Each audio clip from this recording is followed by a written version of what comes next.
one kind of light, ultraviolet, UV, makes the typo. Another kind of light, visible light, fixes it. The same source that does the damage carries the energy for the repair. Senescence is one of the 12 hallmarks of aging, and chronic UV is one of the things that drives it in the skin. And there is one more layer underneath all of this. All right, welcome to another episode of Biohacking Beauty. The ones who are watching us will notice Anastasia has still not joined us, and she is not feeling so well. So I am going to be your guide to today's information. Biohacking Beauty, the podcast that combines longevity science and skin health into one hub of knowledge. My name is Amitai Eshel. I am the co-founder and co-CEO of Young Goose. We have a new definition, Young Goose Skin Optimization Lab. Let's see how that goes. Let us know if you like it. We feel it encompasses what we're trying to do. And today we're going to have a very cool episode because we are going to prepare you for summer. Almost every living thing on Earth can repair sun damage using sunlight itself. The bacterium in a pond, the leaf on a tree, the frog, the fish, the fly, they all carry a small molecular tool that takes the energy of ordinary daylight and uses it to undo the specific damage that ultraviolet light does to DNA. It is one of the oldest repair tricks in biology. It has been around almost as long as life itself and sunlight have been a constant presence on Earth. You don't have it. Somewhere back in the evolution of the mammals, our line quietly lost the working version of that tool. We kept the sun. We gave up the repair kit that came with it. Hold on to that because we are going to come back to that later on. It is the most interesting thing in this conversation we're going to have today, in this whole episode. Here's what we're going to talk about instead. A single hard afternoon in the sun without SPF can deplete almost all of your reservoir of NAD in your skin. Some would say even 90%. It's not very substantiated. I've said it before, but it is for sure over 50%. Of the one coenzyme your cells need to repair DNA and run their mitochondria. That is not a sunburn story. That is a cellular energy story. And by the time you can see it, by the time you can witness it, by the time there's a wrinkle in the mirror, that story is already about 20 years old. Today, I want to walk you through what UV actually does to a single skin cell, the cause and effect chain, and why the people who study aging read the sun completely differently than the people who sell skincare do. Again, welcome to Biohacking Beauty. In this show, we walk you through or we talk about the cellular biology underneath everything you put on your skin. As I said, it's just me today, which for a topic this mechanism heavy means I'm going to do something a little different. I'm going to tell you a story. It is June. The light is back. The days are long. The temperature is climbing. And every summer, the skin starts behaving differently. More sweat, more congestion, more buildup. It can feel heavier, look duller, and obviously recover slower. And it does all of that despite the sunshine, not because the sunshine is making it glow. The skincare reflex is to treat all of that as a surface problem.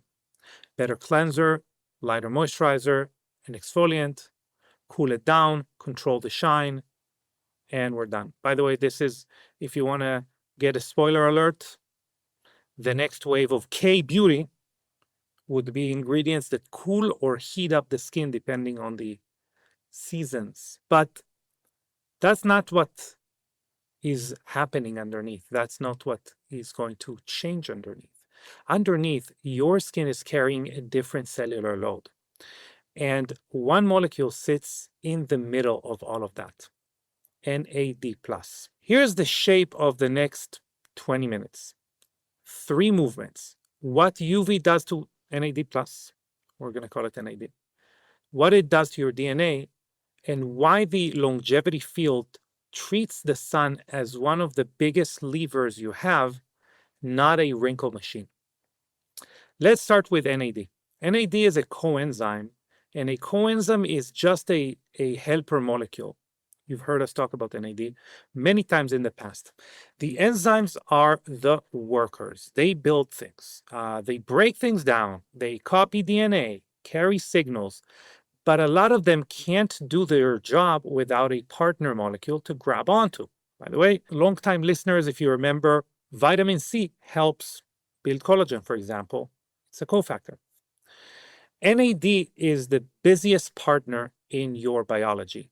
It works with hundreds of different enzymes. So you might be thinking, fine, if NAD runs low, the enzymes are still there, right? They are still there. They just can't work, or they work very poorly, very badly. The workers show up and the tools are gone. By the way, that's how I feel all the time with ADHD. I show up and I don't know where I put the stuff. So I can empathize. Maybe, maybe I need more NAD in my life. Anyway, NAD has 2 jobs we care about today. The first is energy.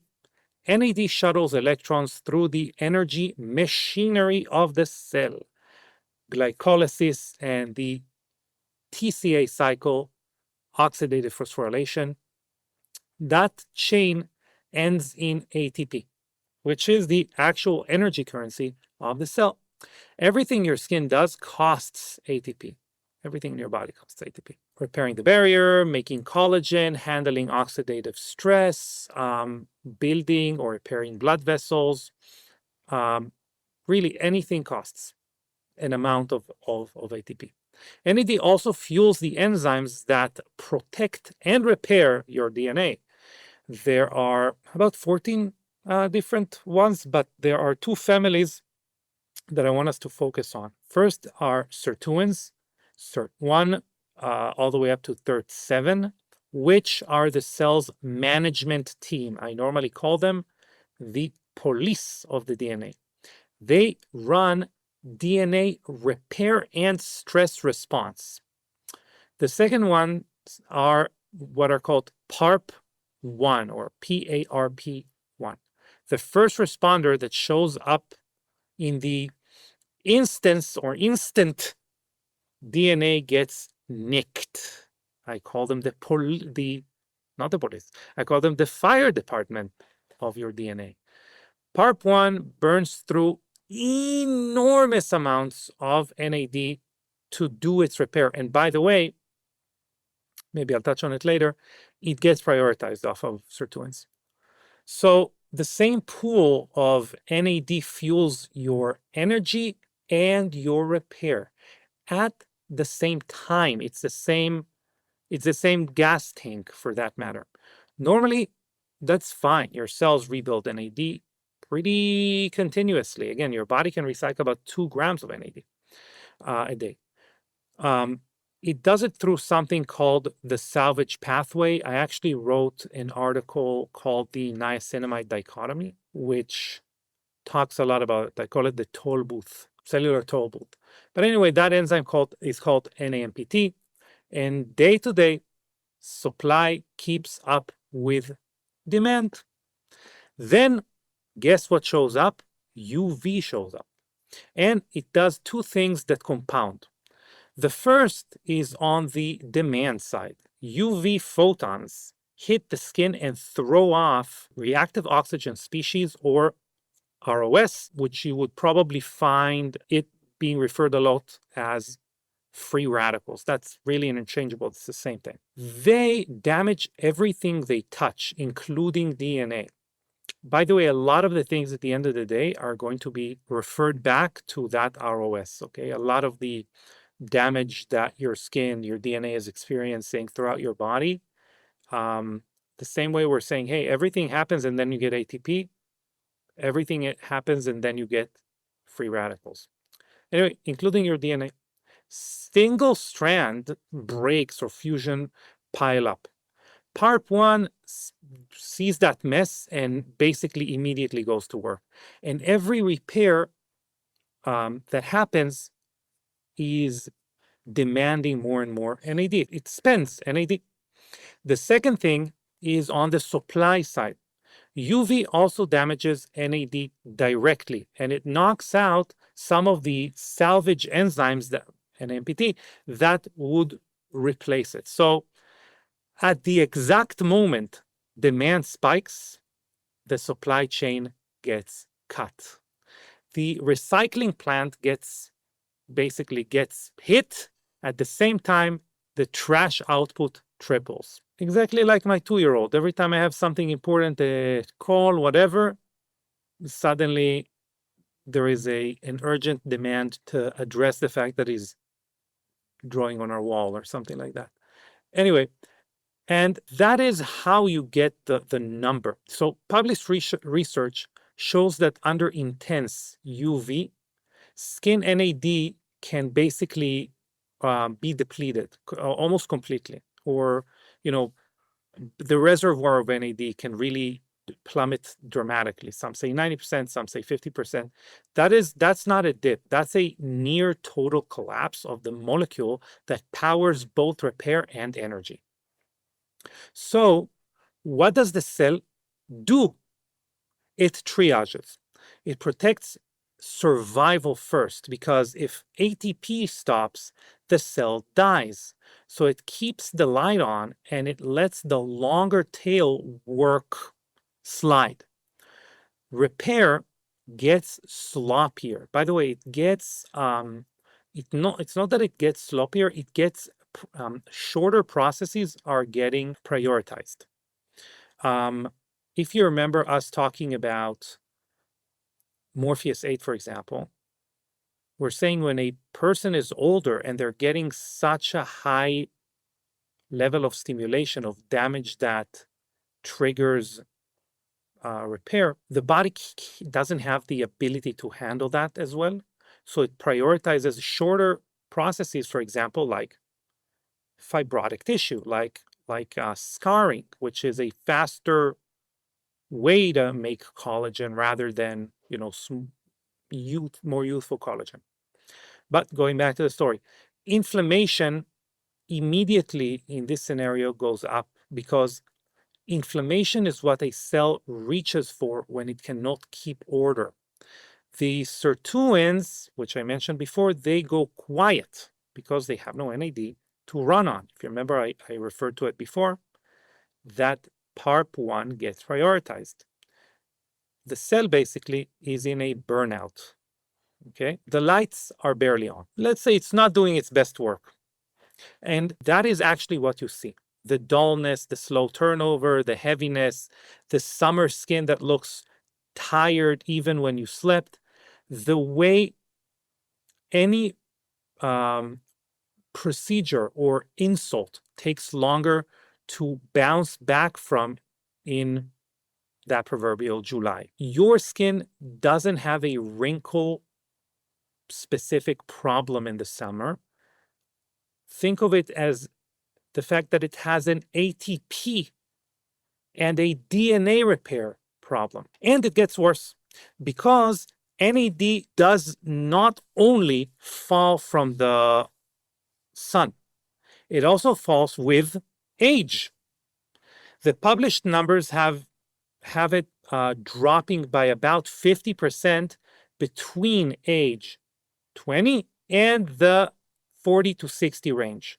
So if you're in your 40s or 50s, you start the summer from a lower baseline. This is just a fact that we need to address as far as like how we treat it, not if it happens or not. Like it's unfair, but that's the truth. Then you take 50 to 90% off the top of that. The math is not mathing. Kidding. The math is just not friendly. Now you're probably asking the obvious thing. So what? Stay inside?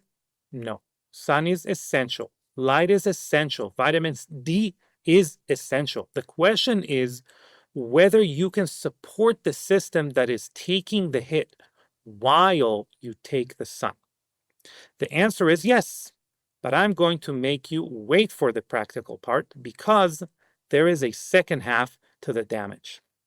And the second half is the half that explains the mystery I opened with. Here's something most people never hear.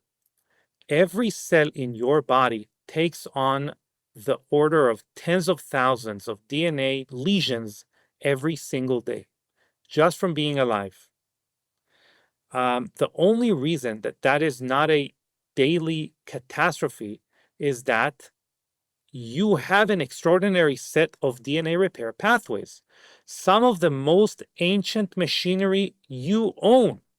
It runs in the background pretty much constantly, and you never knew it's there. It doesn't have a heartbeat that you can listen to. UV makes a particular kind of damage. The most studied is called cyclobutane pyrimidine dimer, CPD for short. A UV photon fuses two neighboring thymine bases, that's DNA letters for that matter, into a kink in the strand. So it's a very special type of damage because it is not it's a fusion. So the cell can no longer read that spot cleanly. The copying machinery hits the kink and either stalls, makes a mistake, or skips it. So basically, your DNA indeed is the recipe for every, how every cell is supposed to function.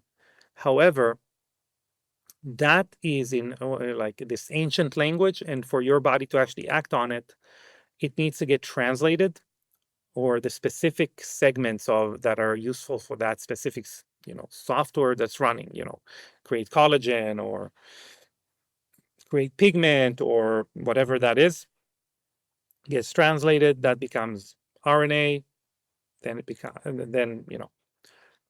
goes further and further, and you get the action that you wanted the cell to function. So that translation machinery gets to that fusion and it cannot read it, so it makes a mistake or it skips it. Think of it as a CPD typo. UV is jamming typos into the cell's instruction manual. The cell has a default way to fix a typo. It's called nucleotide excision repair. It basically cuts out the damaged stretch, fills the gap, and reseals it. And it works, but it's very, very slow, and it eats a lot of resources. And remember, if you've been listening until now, what fuels that repair work? NAD. So in the summer, the exact moment you are making the most typos is the moment your repair budget is collapsing. But there is a second, more elegant fix, and this is the tool from the top of the show. It is an enzyme called photolase, and it's light activated. It binds directly to the typo. It accepts a single photon of visible light, and it uses the energy of that photon to flip the kink back into normal DNA. A light-activated proofreader, straight out of the Marvel universe. Anastasia is not here, so I can make boy jokes. Anyway, just think of it, sit on that for a second.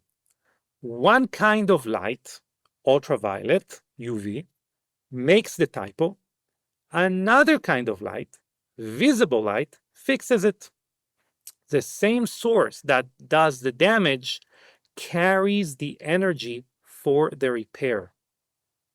Biology co-evolved with sunlight, so basically it evolved so tightly that it learned to repair the sun with the sun. And here is the part that has nagged me for years. Humans lost the working version of photolase. Almost everything else on Earth kept it.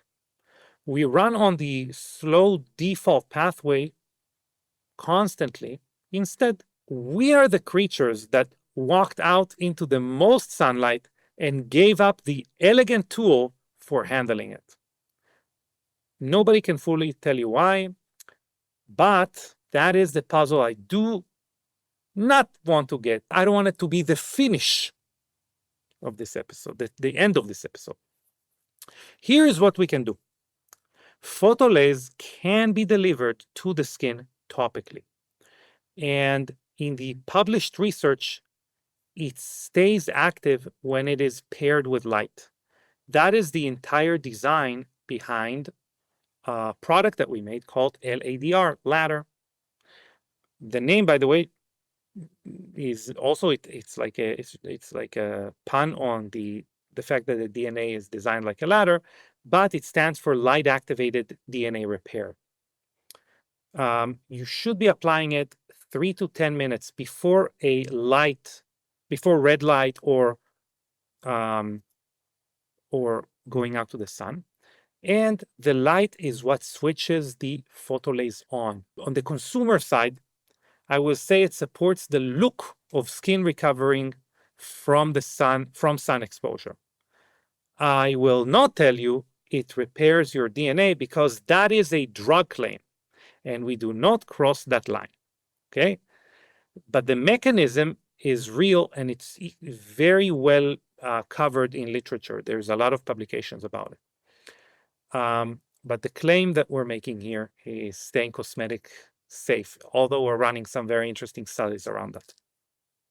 What I will say is this: we are giving the skin back a tool it used to have.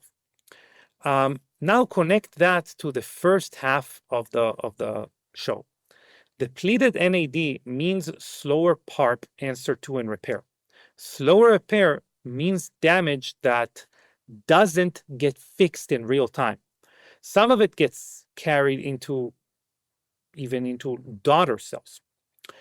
And some of it pushes a cell into senescence. A senescent cell, if you remember from other episode, is one that stops dividing, but it refuses to die, aka zombie cell. So it sits in the tissue and it leaks inflammatory signals and it ages the cell around it. Senescence is one of the 12 hallmarks of aging, and chronic UV is one of the things that drives it in the skin. The second cost is photoaging, and it is dose dependent. The more cumulative UV you take without enough repair support, the more the skin shows it. Collagen loss in the dermis, thicker, disorganized elastin, pigment changes, a weaker barrier, less ability to recover, more glycation, by the way, which makes the skin kind of rougher, more brittle, not as supple. And there is one more layer underneath all of this, and that's the mitochondria. NAD fuels ATP production, but the actual factory is the mitochondria. And the same UV free radicals we talked about oxidize the mitochondrial membrane. The electron transport chain starts leaking. ATP production or output drops. So you get a triple negative effect, triple compression. less NAD to refuel the chain, damaged machinery inside the chain, and rising demand for energy because the cell is trying to repair everything or trying to repair everything else at once. That is why mitochondrial function is the center of this whole season. Before the zoom out, let me take 1 minute on what we are running through June 15. It is called Skin Under the Sun, and it was built backward from the exact science we just walked through. More UV, more oxidative load, more demand on cellular energy. So this is not a gear change. It is a breath inside the same conversation. It is structured in 3 tiers, applies automatically at checkout. So at $350 and up, you get a free adaptogenic cleanser because summer means more sweat and more surface buildup. So a clean canvas matters more in this season than any other. We also have a unique, this cleanser has a unique ability to deny what we call sticky skin, which is pollutants lingering on the skin throughout the day, etc. Builds a little barrier to that problem. And that is very, if you're outside a lot in the summer, you're going to get a lot of that. So it also supports the barrier without stripping it. So bear that in mind. At $500 and up, you get a free blue peptide spray. This is the layer we just spent the last, let's say, 10, 20 minutes on. The product is built around methylene blue, which has been studied as an alternative electron carrier in mitochondrial energy production. In other words, it supports the ability of your mitochondria to run pretty close to optimally, even if it's damaged. And it's also within the same product, we also have copper peptide GHK-Cu, which supports the production of more mitochondria, actually. So basically, and it supports, in general, cellular energy in high oxidative demand. So it helps the skin look more energized and even toned throughout the summer. If you remember, we also talked about free radicals. And we have a really, really cool antioxidant system there. We talked about methylene blue, which is a crazy antioxidant that can go basically and fight damage over and over and over again. But we also have there something called SOD, or superoxide dismutase, which is your skin's native antioxidant. Some people think it's glutathione. Surprise, it's actually SOD. And at $750 and up, you get both of those. So you'll get the cleanser and you get the blue peptide spray. That tier is for someone running a full protocol through a high exposure stretch. So bear that in mind. The dates are June 1st through June 15. The link and your code are in the show notes, but I think, subscribe to our newsletter, and we should give a lot of information about it. I think it's going to be automatic, so you wouldn't need a code. So now back to it. There are 2 normal ways to think about the sun. The beauty world treats it as an aesthetic problem. Wrinkles, dark spots, a burn. The medical world treats it as a cancer problem. Risk, screening, mole tracking. Both of those are real, but neither one is the most useful frame for someone who thinks in terms of longevity or skin optimization. Remember what I said in the beginning, skin optimization lab. So in terms of function, of youthful function, the most useful frame is this. Sun is one of the largest, most controllable inputs into the rate at which your skin is biologically aging. And I don't mean wrinkles. I mean the real trajectory. senescent cells accumulating, mitochondrial function declining, telomeres shortening, genetic markers drifting, NAD depletion, stem cell pools thinning, the 12 hallmarks of aging, and almost every one of them accelerates under cumulative UV. In fact, some researchers look at the skin as a sentinel organ to extrapolate your biological age, which changes the question. It's not only will I look older sooner, it's what is my actual rate of cellular aging in this tissue? And what would change if I did something about it? And the longevity answer is not wear sunscreen and go home. SPF is it's the floor. It's not the ceiling. The ceiling is what you do to support the cell while UV is hitting you, what you do to handle damage that gets through, what you do to hold mitochondrial function and keep the NAD pool from collapsing. That is a different conversation than most of the conversations around the industry. And it's not about one summer. It's about 30 summers.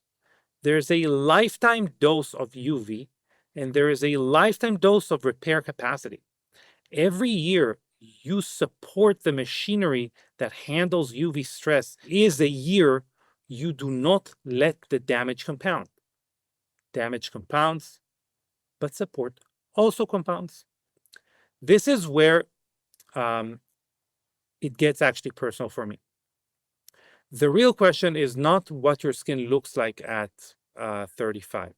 It is what your skin can still do at 65, at 75, at 85, whether it can recover from a procedure, whether it can take an environmental hit, whether it can hold the structures that make you look like you. All of that is downstream from how well you supported the skin during the seasons of highest load, which makes June, July, and August the months that matter most. So that is the science.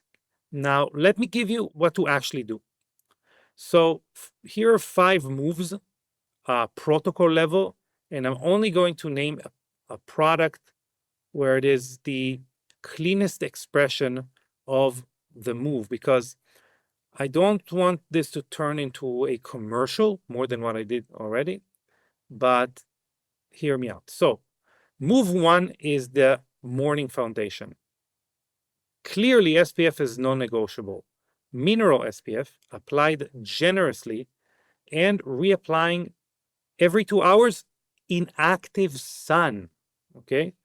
Obviously, we make BioShield SPF 40 and non-nano mineral SPF with supportive longevity ingredients that comply to the philosophy that I laid before you hear in the episode. But honestly, like whatever you want to use, that's the one you should use. In other words, the brand matters far less than the act.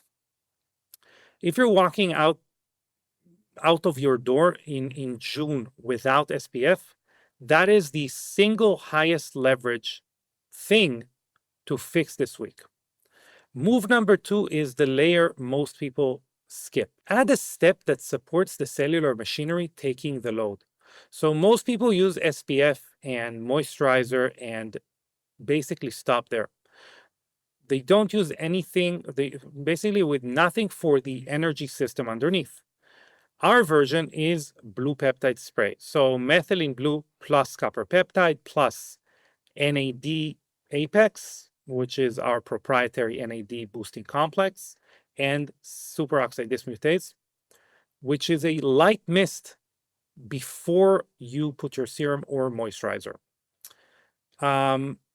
Although it has a substantial amount of methylene blue, which is basically the highest amount that was researched to be positively affecting the skin, it becomes invisible once it hits the skin. I'm going to tell you something about blue peptide spray. You only notice the difference when you stop. It's really crazy. So move 3 is photolase plus light. If you do red light therapy, run L.A.D.R first. L.A.D.R is the product. Apply it 3 to 10 minutes before your session. Basically, just apply it and not have your skin damp. If it takes you 1 minute, so be it. Then sit through your normal light time. The light switches the photolase on, and it supports the look of skin recovering from sun exposure. This is one of the most synergistic moves in the whole line, and it only works because of the mechanism we talked about earlier. Within that, I'm going to say a few things. This could be used if you don't use red light therapy. I also call this product, this is not a sunblock. Meaning, if I'm going to go outside, even in the winter, because I suffer from melasma, I'm going to use it as my serum of choice within the morning routine. It has, spermidine and NAD Apex and spirulina and really cool ingredients just to nourish the skin, but it also has so it's a serum on its own, but again, it's designed to work significantly well because of the photolases which are called photosomes, by the way, when you're going outside. So it really plays nicely there. And one other thing I'm going to say, there are studies that show that red light improves so if you do a red light session before you go outside to the sun, it improves your mitochondria's ability to handle sun damage. So you become less pigmented, etc. So the entire session, L.A.D.R plus red light therapy, is a very good idea before going to the sun in the first place. Let's talk about move 4. Move 4 is evening recovery.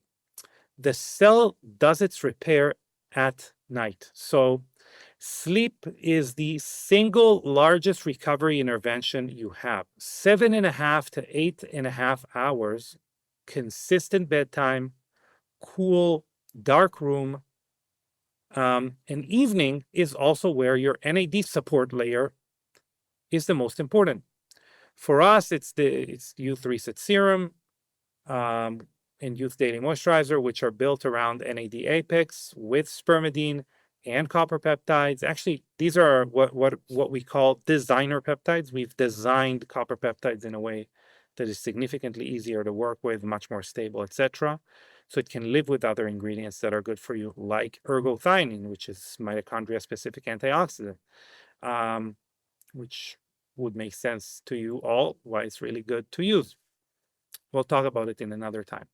But the principle holds beyond our line. Whatever your NAD layer is, it is most useful while the cell is doing its overnight repair.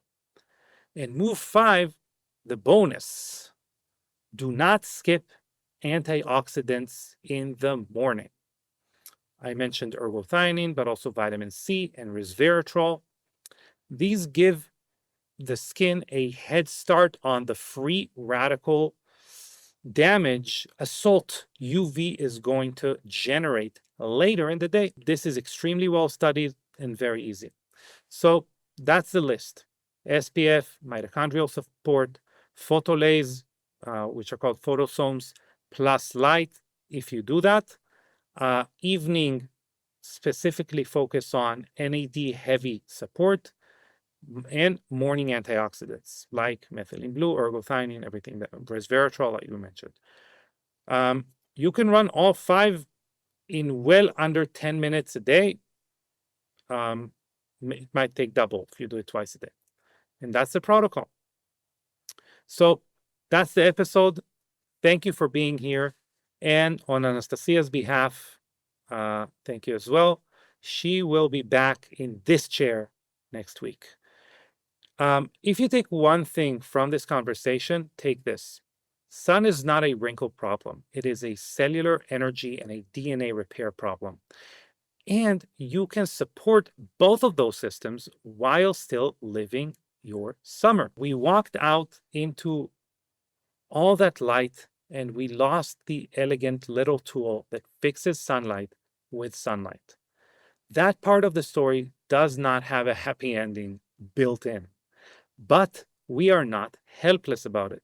We can give the skin back a version of that tool and we can support the systems that do the rest of the work.